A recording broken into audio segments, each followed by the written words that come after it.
Hello mail every friend, কেমন আছো তোমরা? আশা করি তোমরা সবাই ভালো আছো। আমি আল্লাহর রহমতে ভালো আছি। আর অনেক ব্যস্ততার কারণে তোমাদের কিছুদিন আমি ভিডিও দিতে পারিনি। কিছু ভিডিও তোমাদের জন্য জমানো আছে, সেগুলো আমি তোমাদের খুব শীঘ্রই দিব। আর আজকে তোমাদের জন্য একটা সুন্দর গল্প নিয়ে এসেছি। সেটা হচ্ছে কি জানো, আজকে কেন জানি হঠাৎ করে সেই এতটুকু বেলার কথা মনে পড়ে গেল।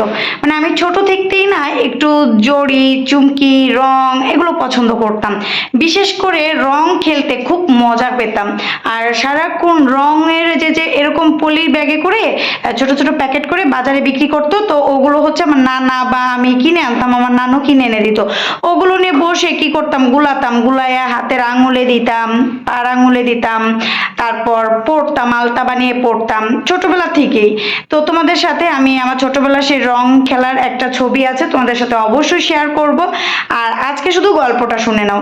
তো সেটা হচ্ছে কি, তোমাদের বলবো যে আজকে হঠাৎ করে আমার সেই ছোট্টবেলার কথা মনে পড়ে গেল। আর আমি ছোটবেলাকে আমি স্কুল লাইফেও অনেকদিন এরকম বসে বসে রং গুলিয়ে গুলিয়ে পায়ে আলতা পড়েছি। তো এরপর হঠাৎ করে রংটা অফ হয়ে গেল, রং আর পাওয়া যায় না, তাই পড়া হয় না। আর আলতা কিনলে পরে পানি পানি হতো। তো আজকে তোমাদের আর একটা জিনিস আকর্ষণীয় আছে, সেটা খুব শীঘ্রই ব্লগ আসতে চলছে, সেটা আর বলবো না।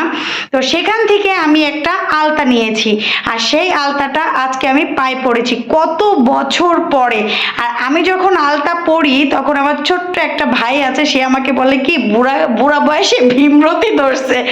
মজা করে আমাকে বলতেছিল, একটু দুষ্টামি করছে। তাই আমি বললাম মাঝে মাঝে বুড়া বয়সে একটু ভীমরতি ধরতে হয়।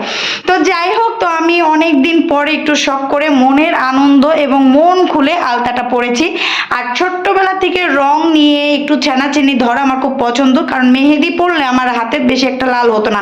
তখন তো টিউব মেহেদি ছিল না, এজন্য আমি ওগুলোই করতাম। বা ওই যে ছাপ দেন এরকম প্রিন্টের অ্যাসিডের মতো, কোথাও দেখলেই বসে পড়তাম আমার হাতে দিতে। মানে আমার ছোটবেলার কিছু কিছু এরকম আছে গল্প, তো ওই গল্পগুলো একদিন পরে করব। আজকে হচ্ছে শুধু এতটুকুই দেখো।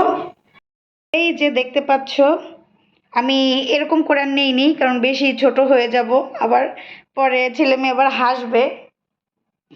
এই যে দেখো। তো আজকে আমি বসে বসে সেই আলতা পরলাম। তো কেমন লাগলো একটু বলবা প্লিজ, আলতা পায়ে কেমন লাগলো অবশ্যই কিন্তু কমেন্ট করবা। তো এই ছিল আজকে আলতা পরার গল্প। এই যে দেখো, তোমাদের আমি দেখিয়ে দিলাম ছোট্টবেলায় দেখো আমি বসে বসে রং নিয়ে খেলছি। এই যে দেখো, আমার ছোটবেলা থেকেই রং নিয়ে খেলতে খুব পছন্দ। তো আজকে রং নিয়ে তো আর খেলতে পারলাম না। রং নিয়ে খেলা, পায়ে আলতা দেওয়া, রং নিয়ে যতটা করা মানে ভালো লাগে, তো তোমাদের সাথে শেয়ার করলাম। কেমন লাগলো অবশ্যই কিন্তু কমেন্ট করবা। আর ভালো লাগলে সাপোর্ট করবা, পাশে থাকবা। তো আজকে এখানে শেষ করছি। আল্লাহ হাফেজ।